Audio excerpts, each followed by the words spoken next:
지난 시간까지 지난번에 제가 이제 여러분에게 설명을 한 게 1차 전도 여행을 여기 이제 여기가 수리의 안독이라는 데거든요. 수리의 안독에서 한 30km 이렇게 내려가면 실루기아라는 데가 있었고, 여기서 바보라는 데로 배를 타고 왔고, 가운데로 이렇게 관통해서 살람이라고 하는 데로 왔고, 여기 바보라는 데로 왔다. 그래서 바보에 갔더니 바보 같은 사람이 있었다는 얘기 들었죠.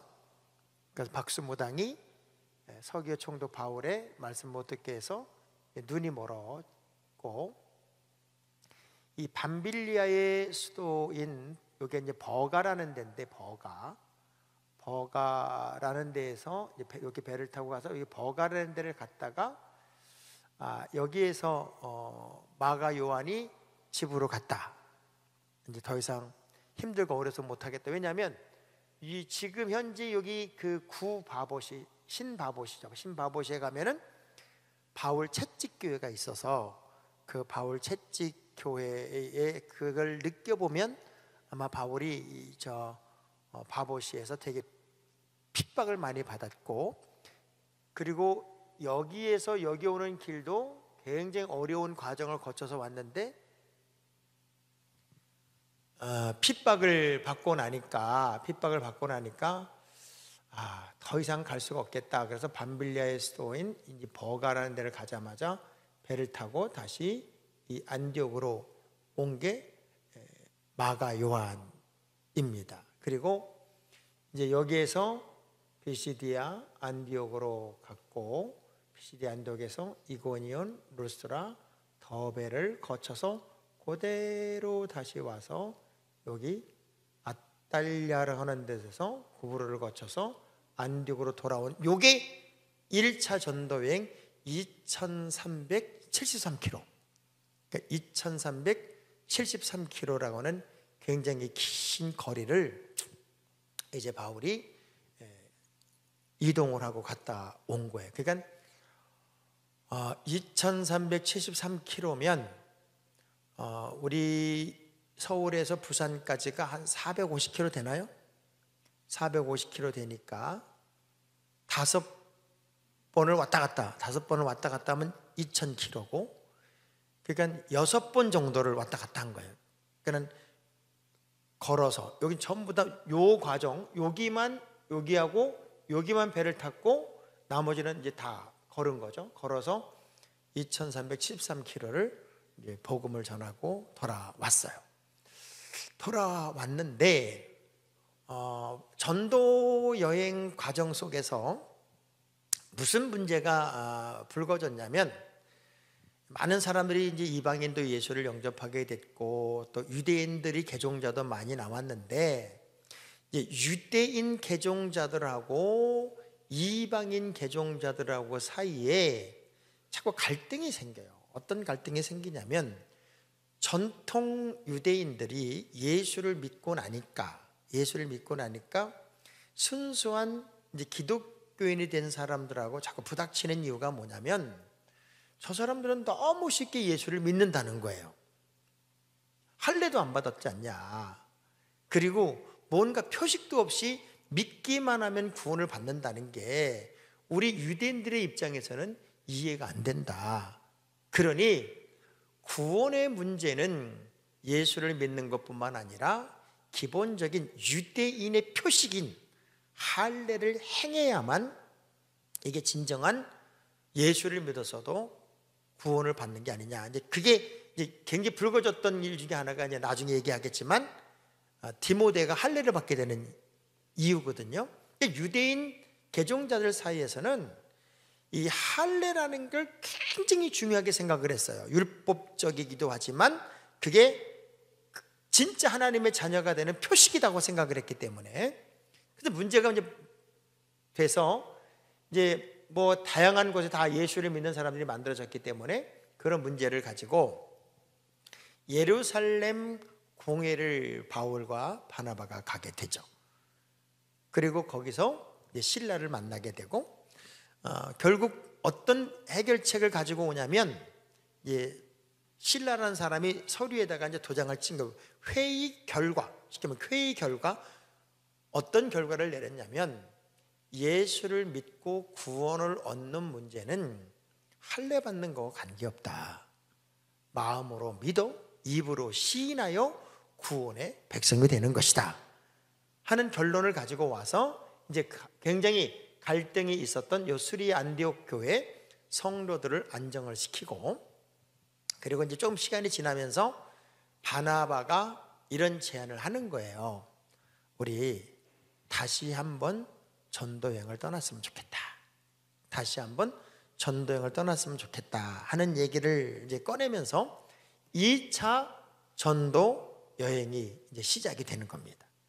2차 전도 여행이 시작되는데 참 마음이 아픈 게, 자, 이 수리의 안디옥에서 2차 전도 여행이 시작이 되는데 바나바가 이런 얘기를 해요. 바나바가 무슨 얘기를 하냐면 비록 우리 밤빌리아 수도인 버가에서 마가 요한이 돌아가서 안디옥으로 갔지만 우리 마가 요한에게 한 번의 기회를 더 주자. 그래서 우리 3명이 함께 떠났으면 좋겠다 하는 얘기를 했는데 바울은 생각이 달랐어요. 뭐가 달랐냐면, 아니 힘들다고 중간에 그만두는데 한 번 그만둔 사람은 또 그만둘 수 있다. 괜히 분위기만 망가뜨리고 뭐 얼마 지나지 않았는데 그 문제를 이 마가 요한이 해결했겠느냐. 그러니 안 된다. 우리 산 넘고 물 건너고 수많은 몸에 어찌 보면 몸에 배인 우리들이 이 여정을 가지, 지금 2차로 가는 여정은 더 어렵고 힘든 여정이 될 수도 있는데 어떻게 중간에 그만둔 마가 요한을 데려갈 수 있느냐. 그래서 이제 여기서 싸웠어. 바나바하고 바울이 싸웠어요. 자, 바나바와 바울은 여기서부터 여기를 돌아서 이렇게 갔다가 온 사람이에요. 둘이만. 그니 얼마나 가까울까? 얼마나 많은 얘기를 했을까? 그리고 얼마나 어려운 일들을 많이 겪었음에도 그 겪은 과정을 넘었을까? 산전, 수전, 공중전 다 겪은 사람인데 이 갈등의 문제가 딱 터지니까 다툼이 일어났고 결국은 싸웠는데 성경적인 표현은 심히 다투어 갈라섰대요. 신앙생활에서 저 사람은 저럴 줄 몰랐어. 나는 진짜 다 빗나가도 저 사람이 그럴 줄은 몰랐어. 대부분 그래서 많이 상처를 받잖아요. 사실 작은 것들, 큰 것도 아니고 사사로운 것들 때문에 성도들 간에 갈등이 생기고 싸움이 생기고 문제가 벌어지는 경우가 참 많이 있습니다. 그래서 우리는 신앙생활을 하면서 제일 복받은 사람이 누구냐면 안 싸우고 믿는 사람이죠. 사람 미워하지 않고 사람과 부닥치지 않고 갈등 없이 정말 삐치지 않고 신앙생활하는 게 최고의 복입니다. 자, 우리 옆 사람한테 다짐을 합시다. 우리는 절대로 싸우지 맙시다. 사실 큰 문제 때문에 싸우는 것 같으면 되게 그럴 만한 이유가 있겠다고 치지만 지금 전도하러 가자는 거잖아요. 사람 하나 더 있으면 좋죠.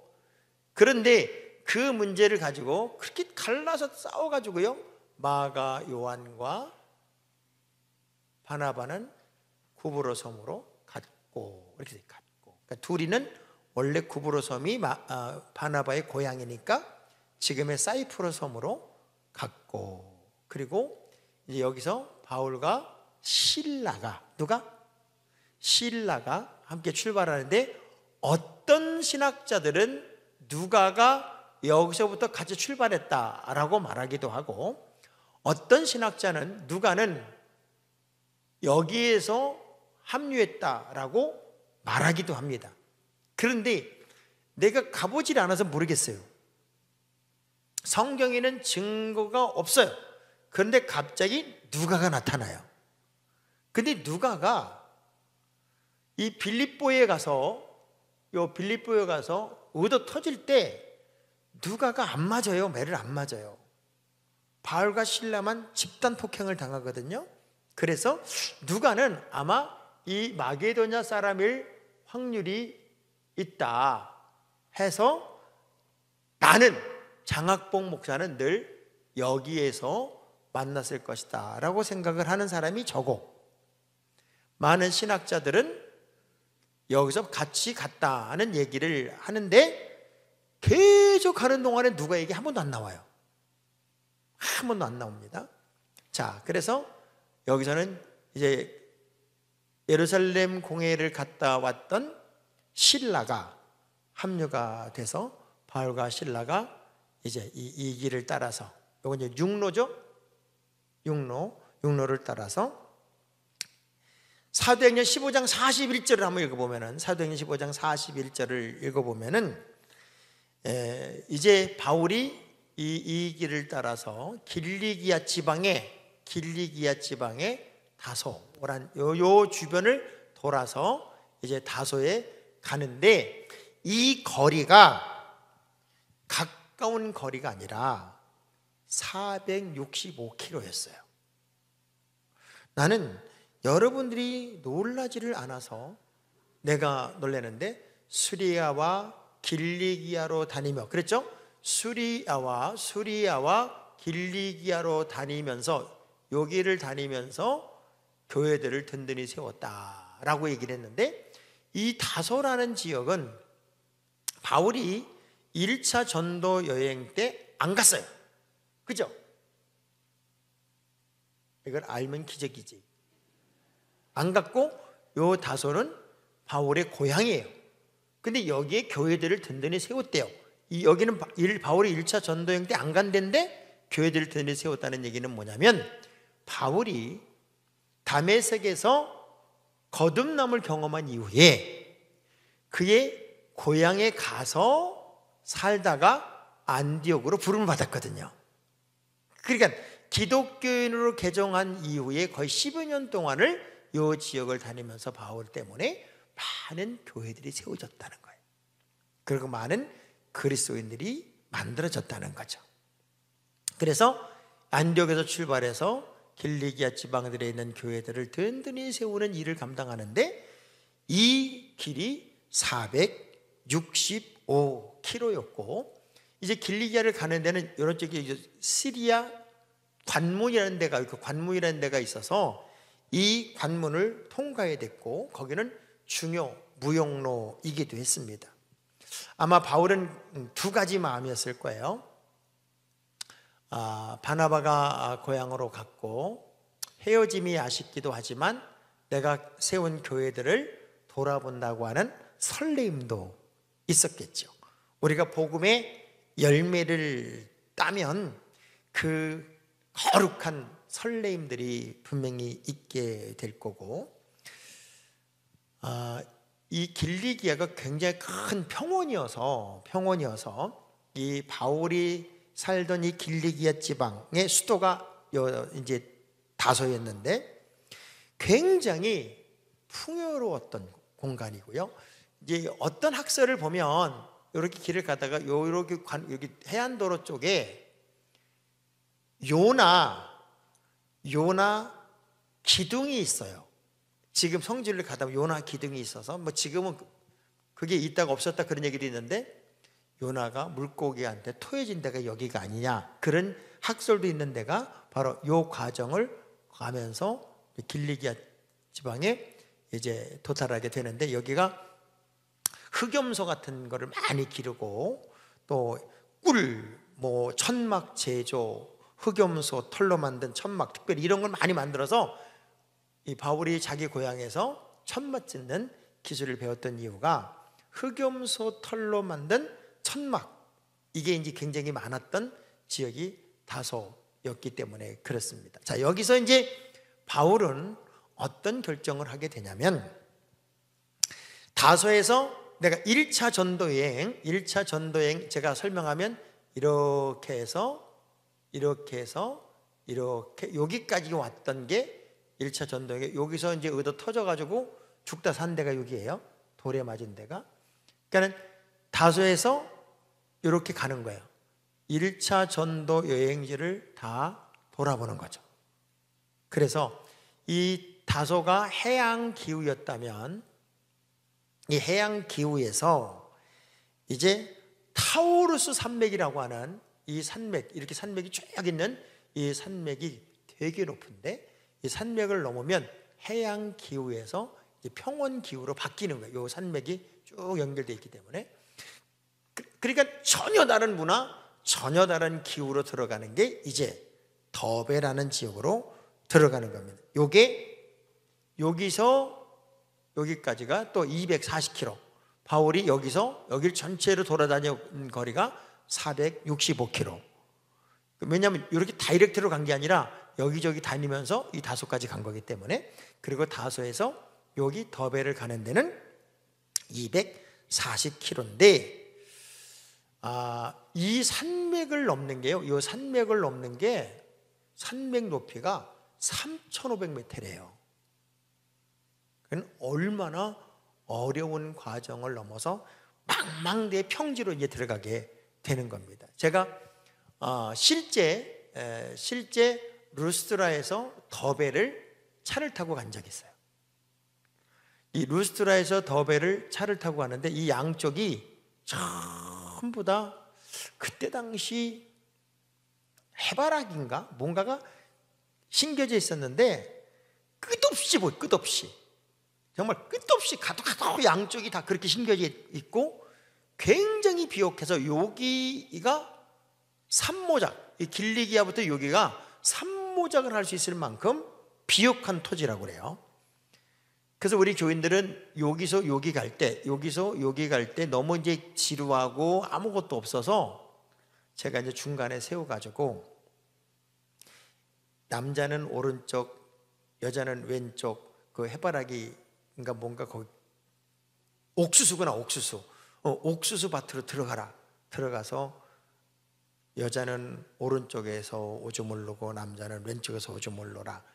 그래가지고 우리 교인들이 잊어먹지 않는 데가 오줌 누는 장소.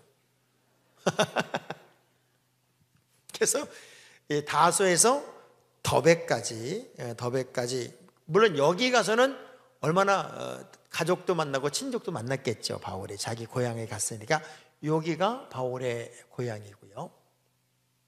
그래서 이제 이 더베를 갔는데 지금 더베는 아무것도 없어요. 다 이제 흙더미로 다 덮여져서 발굴이 안 된 상태이기 때문에 그냥 이렇게 민둥산 동산 하나 남아 있는 데가 더베고 더베에서 루스트라에 갔을 때 우리가 1차 전도 여행 때 루스트라에서 바울을 제우스 신이다. 제우스 신의 아들이다. 그래가지고 다 와서 절하고 안진뱅이 일으킨 장소가 여기예요. 그리고 여기는 디모데를 만난 장소인데 디모데를 여기서 다시 만나면서 여기서 합류가 돼요. 합류가 되는데 이때 디모데에게 할례를 하죠. 왜 할례를 하냐면 디모데는 아버지가 헬라인이고 엄마가 유대인이기 때문에 유대인들 사이에 얘는 할례도 안 받았는데 무슨 유대인 사역을 하냐? 유대인 아니야? 이런 얘기를 할까봐 이제 여기서 할례를 받게 하고 이고니온 이제 이 안디옥, 피시디 안디옥 요런 땅 여기를 전부 다 요 보이죠? 갈라디아 지방이라고 그래요. 갈라디아. 뭐라고 그런다고요? 갈라디아. 요 갈라디아 지역에 여기를 다 돌아다닌 거죠. 이렇게 전부 다. 우리가 이제 성실에 가면은 갑바도기아라는 데를 가가지고 여기서 이렇게 이고니온까지 옵니다. 그러니까 바울이 여기 지역을 다 돌아다니면서 1차 전도 여행을 했던 곳을 다 돌아보는데 정말 놀라운 게 뭔 줄 아세요? 바울이 1차 전도 여행 이렇게 해서 이렇게 갔다가 이렇게 돌아왔다는 얘기를 했죠. 왜 대답을 안 해요? 2차는 이렇게 가서 이렇게 갔죠. 여기까지 갔죠. 여기 다 돌아본 거예요. 3차는 어떻게 가냐면 3차도 이렇게 갑니다. 3차도. 그래서 안디옥, 이고니온, 루스라, 더베 이런 데는 바울이 3번이나 가요. 그만큼 중요하게 여겼던 도시들이 이 도시였습니다. 그러다가 이제 여기서 계속 사역을 하는 동안에 감동이 오는 거예요. 오늘 본문의 말씀이 여기서 이제 시작된 거예요. 여기서 자, 이제는 나는 비두니아와 본도를 가고 싶다 하는 게 바울의 마음이었어요. 쉽게 말하면 이 폰투스 산맥 위쪽에 있는 비두니아 본도, 여기서 이쪽으로 올라가서 복음을 전하고 싶어 했어요. 근데 하나님이 가지 말라 그래서 이제 지금 사람은 누구누구가 됐냐면 여기서 실라, 여기서 디모데, 그리고 바울, 세 명에서 안디옥에서부터 여기로 못 가니까 이쪽에 소아시아 7개 쪽으로 이렇게 돌아갈 수도 없고, 그래서 보통은 이 중간 라인으로 해서 드로아를 갔다 이렇게 말해요. 드로아, 이름이 아주 더러워요. 그래서 드로아를 갔는데 이 거리가 무려, 자 보세요, 이 거리가 이게 어마어마한 거리를 간 거예요. 터키 땅은요 진짜 큽니다. 지금도 차를 타고 가도 무지하게 지루해요. 한 1120km예요. 1120km. 여기서 여기까지가 지금의 거리를 따져봐도 1120km입니다. 1120km면 부산을 2번만 왔다 갔다 한 거예요. 그 거리를 폰투스 산맥을 가로질러서 여기를 가게 된 거죠. 여기까지 간 겁니다. 이게 하나님이 막으셔서, 아시아 사역을 막으셔서 가라고 하니까 믿음 가지고 간 거예요. 어려워도 힘들어도 저는 여러분들이 하나님의 큰 일꾼으로서 꼭 주님이 기뻐하는 곳으로 갈 수 있는 결단, 담대함, 열정, 도전이 여러분에게 있게 되기를 주의 이름으로 축복합니다. 그래서 여기 드로아를 가면은, 지금 현재 드로아를 가면은 사실은 요 밑에가 트로이 목마가 있어요. 트로이가 뭔가 연관이 있겠다 하는 얘기가 있고, 이 사데나 서모나나 두아드라나 버가마, 이게 내가 볼 땐 여기 안 있고 여기쯤 있어야 되는데 어떻게 여기까지 갔는지 모르겠어. 그래서 이 드로아에 가서 이제 바울이 잠을 자는 동안에 하나님께서 환상을 보여주셨죠. 환상을 보여주셨고, 여기가 마게도냐, 여기 이제 마게도냐인데 여기가 지금의 그리스입니다. 그리스를 마게도냐라고 그런 거예요. 마게도냐 사람이 막 손짓하면서 우리를 도와주세요라고 손짓하는 환상을 봤다. 그건 기억나죠? 그래서 이제 여기서 다음날 배를 탑니다. 드로아에서 배를 타고 여기 사모드라게라고 하는 조그만 섬이 있어요. 그때 당시 배가 어느 정도로 속력을 낼 수 있냐면 시속 8km? 시속 8m? 뭐라 그러지 그걸? 시속 8km, 시속 8km 정도의 속도로 가니까 정말 느린 거예요. 그래서 여기 드로아에서 네아폴리까지가, 당시에 이 네아폴리까지가 이제 다이렉트로 가면 250km 정도인데 너무 머니까 사모드라게 섬에서 하룻밤을 자고 이렇게 들어가죠. 이렇게. 근데 이 사모드라게 섬이 어떤 곳이냐면 니케아, 나이키아죠, 나이키. 여러분은 알 수가 없지. 이 사모드라게 섬에 들어가는데 여기가 사실은 그 니케신이라고 하는 신의 어떤 형상이 발굴된 곳이기 때문에 이제 나이키라고 하는 우리가 알고 있는 그 신이 발굴된 곳에서 여기가 그 신상을 모신 곳이 바로 사모드락의 섬이다. 여기서 이제 바울은 그 우상 단지를 보고 네아폴리 당시에 최고의 항구 도시로 들어가게 됩니다. 그리고 이 네아폴리는 그때 당시 굉장히 중요한 항구 도시였고, 우리가 이제 예를 들면 성지순례를 가면 요 네아폴리에서 하룻밤을 잡니다. 왜냐하면 빌립보에는 그런 숙소가 없어서 네아폴리에서 여기 이제 빌립보로 가는데, 바울은 바로 네아폴리에 도착하자마자 빌립보로 간 거예요. 알렉산더 아버지 빌립 2세의 자기 이름을 따서 지은 도시 빌립보를 들어가게 됐는데, 이 빌립보는 이제 퇴역한 군인들이 많이 와서 살아서 군사 도시이기도 하고, 그리고 금광이 있어서 돈을 만드는 조폐국도 있었고, 그래서 굉장히 부유했던 도시이기도 하고, 아주 좀 로마의 퇴역 군인들이 와서 살았으니까 힘 있는 사람들이 많이 있던 도시가 바로 빌립보란 도시였습니다. 이 빌립보에 가면은 지금도 제가 우리 교인들을 모시고 갔을 때 이 빌립보에 가면은 되게 볼거리들이 많이 있어요. 볼거리. 그 발굴이 참 많이 되어 있어서 거기는 원형 경기장도 그대로 있고, 또 바울의 감옥터도 있고, 또 루디아 세례터도 그냥 있고, 루디아 기념교회도 있고, 그리고 그 시장, 그 도시의 형태가 이제 그대로 기둥들만 이렇게 남아 있어서 도시도 볼 수 있고, 아크로폴리스도 볼 수 있고, 그런 정말 볼거리가 많은데 항상 늦게 가요. 늦게 이 돌다 보면 늦게 가가지고 빌립보는 휙 지나가는데, 저는 휙 지나가지 않게 거기서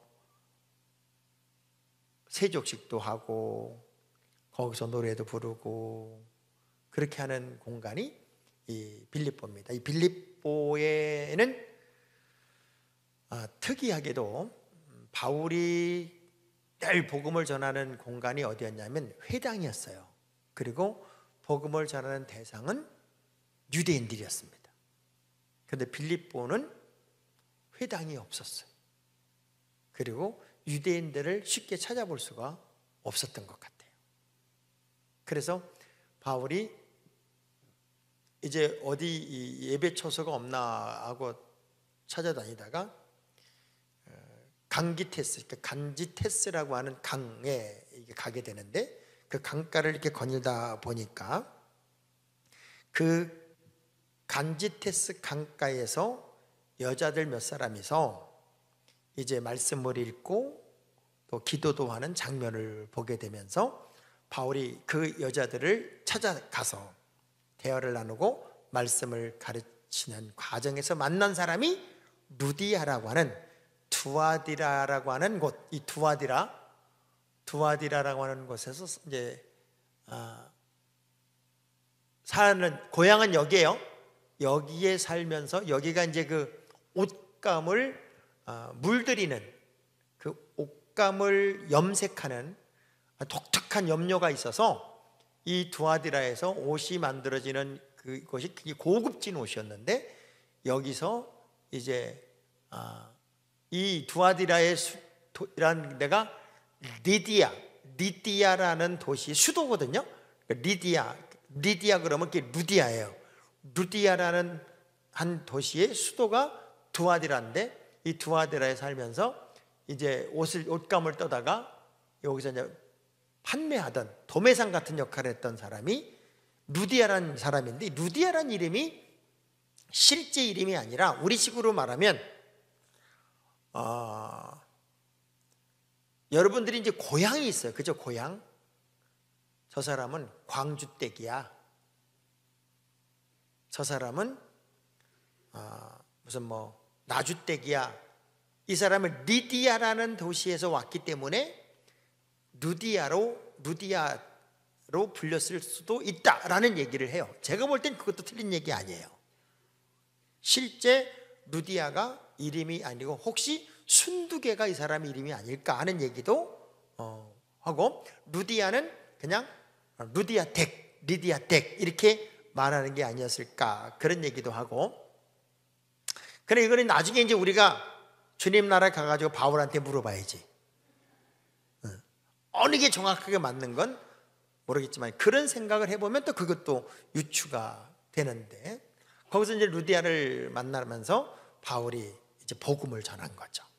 그때 당시 이 사람들은 전부 다 유대의 교를 믿던 사람들이라면 바울을 만나면서 이제 말씀을 듣고 개종이 되는 거죠. 그리고 바울의 일행이니까 누구예요? 바울과 실라, 디모데. 그러니까 바울과 실라와 디모데와 내가 말하는 누가를 만났으면 몇 명이 된 거예요? 4명. 4명의 일행을 자기 집으로 모시고 갑니다. 그러니까 참 인생은 만남에서부터 역사가 만들어져요. 아멘. 옆 사람한테 물어봐요. 당신은 잘 만났수? 한번 물어봐봐요. 복음을 전하거나 또는 예수를 믿거나 여러분이 인생을 살아가거나 진짜 좋은 사람 한 번만 제대로 만나도 인생이 바뀌는 것 같아요. 근데 바울이 유일하게 대부분이 모든 지역에서 바울이 복음을 전할 때는 유대인 회당에 들어가서 디아스포라 되어 있던 유대인들을 만나서 복음을 전했는데, 유일하게 여기는 회당이 없어서 이제 복음을 전하지 못하고, 복음을 전하는 것 때문에 대부분 매를 맞았고 쫓겨났고 그런 과정을 거쳤는데, 신약의 요 빌립보에서는요 미친 여자 고쳐준 것 때문에 매를 맞아요. 근데 봐보세요. 미친 여자가 바울을 알아보고 정말 신기한 게 귀신이 귀신같이 알아봅니다. 그래서 2번의 그런 사건이 있는데, 하나는 누가복음 4장 33절 34절에가 있고, 하나는 사도행전 16장 17절에 있는데, 사도행전 16장 17절을 보면요, 그가 바울과 우리를 따라와 소리질러 이르되 이 사람들은 지극히 높은 하나님의 종으로서 구원의 길을 너에게 전하는 자다. 이게 누가 말하는 거냐면 미친 여자예요, 너의 니은이요. 자, 미친 여자가, 근데 요거를 이 사람이 미쳐서 제대로 하는 거다가 아니라 복음을 회방하는 의미도 있다 이렇게 말합니다.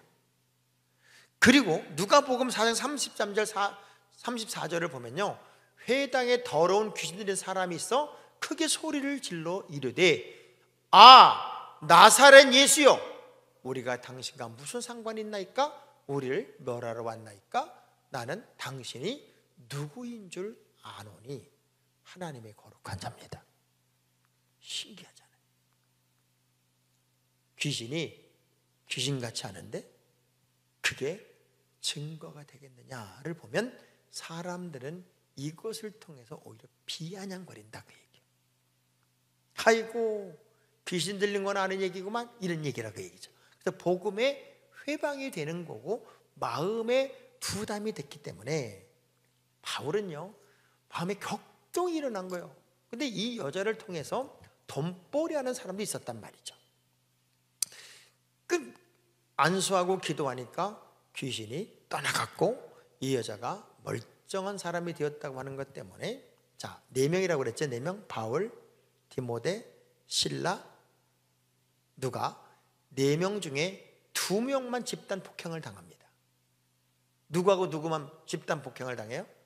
바울과 실라만 당합니다. 자, 바울과 실라만 당했다. 저는 이렇게 해석하는 거예요. 바울과 실라만 집단 폭행을 당한 이유는 디모데는 아버지가 헬라인입니다. 쉽게 말하면 그리스 사람입니다. 헬라인. 그러니까 아무리 아니라고 해도 사람들이 얼핏 볼 때 어떤 느낌이에요?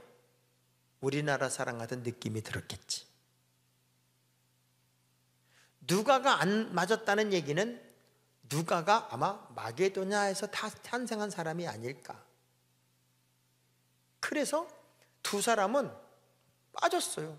군대에서 동기들 쫙 매맞을 때 너는 나와. 얼마나 기분 좋아요. 둘이 매를 맞아가지고 감옥에 갇혔고, 그리고 밤중에 되어서 깨어났고 찬송을 부르고 옥문이 열렸다. 다 알고 있죠? 그 바울의 감옥터가 지금 빌립보에 있다, 그 얘기예요. 그리고 그 한밤중에 간수장의 가정을 구원해내는 극적인 장면도 사실은 이 빌립보 사건이기도 합니다. 그러니까 하나님이 가라 하셨다. 근데 바울은 1차 전도 여행에서 무엇에 이골이 난 사람이냐면 고생 맞는 거에 이골이 난 사람이에요. 어지간히 맞아서는 맞는 것도 아니요. 돌에 맞아 죽었다고 버렸는데, 그건 여러분, 사람이 고생을 심하게 한 사람들은 누가 엄살을 부리면 뭐라고 그래요? 아이고, 그걸 고생이라고 그래요? 바울의 입장에서 2373km를 왕복하면서 또 여기까지 오면서 만났던 수많은 고난들, 그거 다 포함해서 여기서 몇 사람들 집돈 폭행당하고 절도당한 이후에 깨어났을 때 아마 이런 생각을 했을 거예요. 그래도 안 죽었네. 다른 사람 같으면 나 다시는 일 안 한다. 이래야 할 환경에서 바울은 오히려 툴툴 털고, 하나님 죽지 않고 우리 둘이 똑같이 깨어나게 하셔서 감사합니다. 그리고 바울과 실라가 노래를 부르더란 말이에요. 아멘. 이렇게 좀 살아봅시다. 억울하니 못 사니 죽니 사니 이럴 수는 없니 말도 안 되니 어서 많이 해본 소리 아니에요?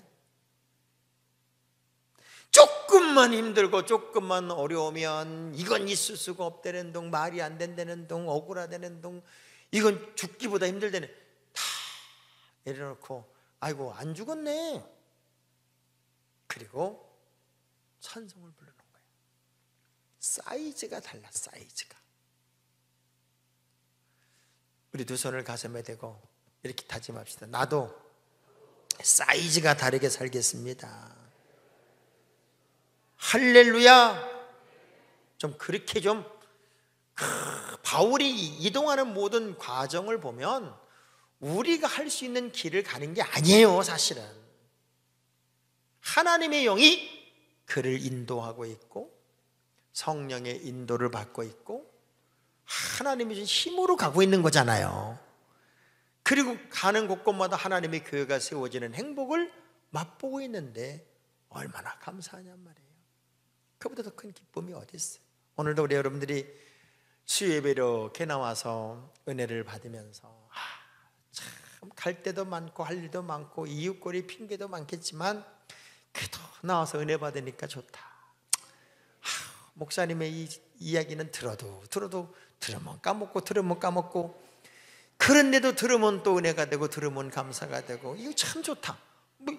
여러분은 들으면 까먹잖아요. 사실 나도요 이거 공부 안 하면 금방 까먹습니다. 근데 이렇게 할 수 있는 목사는 지구상에 많지 않아요. 그걸 알아줬으면 좋겠어. 제가 내일은 우리 김지연 약사님이 있습니다. 우리 김지연 약사님은 한국에서 가장 기독교적인 의미에서 성평등의 문제, 또 우리 자녀들이 동성애법이 만들어지면 얼마나 학교에서 어려움을 당하는지, 그리고 우리 자녀들을 어떻게 지켜내야 하는지, 이걸 굉장히 많이 싸워서 가장 유명해진 우리 교인의 여동생입니다. 굉장히 유명하신 분이에요. 요즘 젊은 엄마들이 잘 너무 몰라요. 내 애들을 어떻게 지켜야 할지 잘 몰라요. 그래서 내가 내일은 일부러 저녁 7시 반에 유튜브 생방송으로 우리 엄마들하고 다 같이 대화 주고받으면서 주고받으면서 궁금한 거 묻고 그리고 대답하고 그 유튜브 안에 들어왔을 때 거기다가 잭팟인가 뭔가 돈 넣는 곳이 있더라고. 후원금. 그런 것도 좀 우리 교인들이 해보면서 우리 김연아 지사님들 그거 10,000원인가 20,000원인가 쏘는 거 있어. 쏴봐요. 그러면서 그래서 정말 우리 자녀들을 어떻게 길러야 할지 그 유튜브에서 실제적으로 이렇게 대화를 나누면서 생방송을 해보려고 해요. 참 세상에요. 가짜 뉴스를 막 말도 안 되는 가짜 뉴스를 대문으로 만들어서 퍼뜨리면 대박이 나고 돈을 번답니다. 그래서 요즘에 가만히 유튜브에 보면은 박수영이 엄마 죽었다는 것도 나와요. 박수영이 엄마 죽었다. 결국 뭐 이래가지고 들어가면 다 가짜 뉴스야. 대한민국이 가짜 뉴스가 유튜브에 판을 치기 때문에 이 가짜들로 인해서 조회수를 늘려가지고 이 유튜브 거기는 가짜인지 진짜인지를 모르고 조회수로만 돈을 주니까 그래가지고 돈을 잔뜩 벌고 도망가는 거예요. 이럴 때 우리 교회 이 어이해나 전문가를 만나다 이거는요 진짜 생수 같은 방송입니다. 여러분들이 아무 신경을 안 써서 그렇지 이게 정말 생수 같은 정말 놀라운 게 어이해가 딱 뜨면은 딱 3명 전문적으로 3명만 댓글 올리는 분이 계세요. 너무 감사해. 진짜 우리 교인들이 20명 30명만 댓글을 올리면요 조회수가 쫙 올라갑니다. 근데 우리 교인들은 댓글을 안 올립니다. 제가 얼마나 심혈을 기울여서 만드는 프로그램인데 이렇게 무관심할 때 제가 힘들고 어려울 때가 있지만 어떤 심정으로 하는 줄 아세요? 감옥에 갇혔던 바울이 감옥문을 열렸을 때 찬송을 하더라. 그 마음이 들면 늘 찬송이 됩니다. 저를 찬송 부르게 하지 말고 행복하게 해줬으면 좋겠습니다. 내일은 여러분 한번 그 시간에 다 들어와 봐요. 들어와 봐. 재밌을 것 같아. 그래서 거기 막 궁금한 거 물어봐요. 물어보면 되게 재밌을 것 같아. 이렇게 말해도 2명 들어온다고 그래. 자, 그래서 여기서 참 놀라운 일들을 많이 경험하고 나서 암비볼리, 아볼로니아를 거쳐서 데살로니가를 바울이 가게 되는 이야기는 다음에 하기로 하겠습니다. 하나님이 정말 멋진 여정을 통해서 2차 전도 여행도 한 2년에서 3년 정도 걸린 거고요. 1차 전도 여행도 2년 정도 걸린 거예요. 그 긴 시간 동안을 복음을 전하면서 지치지 않는 것도 은혜고 가는 곳곳마다 교회가 세워지고 매는 맞고 핍박은 당하지만 행복해하는 바울을 바라보는 것도 참 우리에게는 은혜입니다. 우리는 어디를 가든지 주님의 명령을 붙잡고 가야 돼요. 가서 누구든지 세례를 주고 내 이름으로 세례를 주고 제자를 삼아야 된다. 그리고 모든 민족에게 복음을 전해야 된다 하는 것이 주님의 명령이잖아요. 우리가 가는 자리 곳곳에 그런 아름다운 역할을 감당하게 되는 성안의 가족들이 다 될 수 있기를 주의 이름으로 축복합니다.